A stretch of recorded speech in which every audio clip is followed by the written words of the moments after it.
கேமராக்கள் முன்பு மட்டும் ஏன் உங்கள் ரத்தம் கொதிக்கிறது என பிரதமர் மோடிக்கு மக்களவை எதிர்க்கட்சித் தலைவர் ராகுல் காந்தி கேள்வி எழுப்பியுள்ளார். வெற்று பேச்சுக்களை பிரதமர் மோடி நிறுத்த வேண்டும் என்று கூறியுள்ள ராகுல் காந்தி, பயங்கரவாதம் குறித்த பாகிஸ்தானின் அறிக்கையை ஏன் நம்பினீர்கள், ட்ரம்பிற்கு பணிந்து இந்தியாவின் நலன்களை ஏன் தியாகம் செய்தீர்கள் என்று பிரதமரை நோக்கி அடுக்கடுக்காக கேள்வி கேட்டுள்ளார். இந்தியாவின் கௌரவத்தை பிரதமர் மோடி சமரசம் செய்துவிட்டதாகவும் ராகுல் காந்தி குற்றஞ்சாட்டியுள்ளார். முப்படைகள் வகுத்த சக்கர வியூகத்தால் பாகிஸ்தான் மண்டியிட்டது என பிரதமர் மோடி பெருமிதம் தெரிவித்துள்ளார். ராஜஸ்தான் மாநிலம் பிகானரில் புதிய திட்டங்களை தொடங்கி வைத்து நாட்டுக்கு அர்ப்பணித்து உரையாற்றினார்.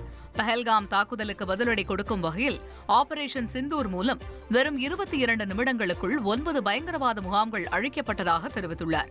முப்படைகளும் சேர்ந்து உருவாக்கிய சக்கர வியூகத்தால் பாகிஸ்தான் மண்டியிட வேண்டிய கட்டாயம் ஏற்பட்டதாகவும், குங்குமம் துப்பாக்கி பொடியாக மாறும்போது என்ன நடக்கும் என்பதை அது வைத்தி ஒரு பிளாட் வாங்கணுமா இல்ல ஒரு பிளாட் வாங்கணுமான்னு ஒரே கன்ஃபியூஷன். ஒரு ரியல் எஸ்டேட் எக்ஸ்பர்ட் கிட்ட பேசு. எப்படி? பாஸ்வாலா பி தி பாஸ் என்று உலகமும் எதிரிகளும் கண்டிருப்பதாக குறிப்பிட்டார். குங்குமத்தை துடைக்க புறப்பட்டவர்கள் மண்ணுடன் கலந்து விட்டார்கள் என்றும், மேலும் இது பழிவாங்கும் விளையாட்டு அல்ல, மாறாக இது நீதியின் ஒரு புதிய வடிவம் என்றும் குறிப்பிட்ட பிரதமர், ஒவ்வொரு பயங்கரவாத தாக்குதலுக்கும் பாகிஸ்தானின் ராணுவமும் அதன் பொருளாதாரமும் விலையை செலுத்தும் எனவும் தெரிவித்தார்.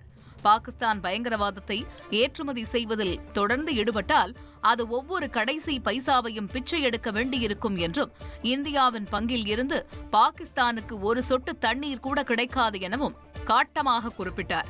அத்துடன் பாரத தாயின் சேவகன் மோடி இங்கே தலை நிமிர்ந்து நிற்கிறேன். மோடியின் மனம் குளிர்ச்சியானது என்றாலும் ரத்தம் சூடாக உள்ளது.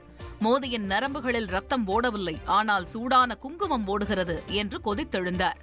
பாகிஸ்தானுடன் வர்த்தகமோ பேச்சுவார்த்தையோ கிடையாது என்றும், ஒருவேளை பேச்சுவார்த்தை நடைபெற்றால் அது பாகிஸ்தான் ஆக்கிரமிப்பு காஷ்மீரை பற்றியதாகவே இருக்கும் எனவும் பிரதமர் மோடி குறிப்பிட்டார். ஆபரேஷன் சிந்தூர் நடவடிக்கைக்கு உலக நாடுகளின் ஆதரவை பெற மத்திய அரசு அமைத்த அனைத்து கட்சி குழுவில் திமுக எம்பி கனிமொழி தலைமையிலான ஒரு குழுவினர் ரஷ்யா சென்றடைந்தனர்.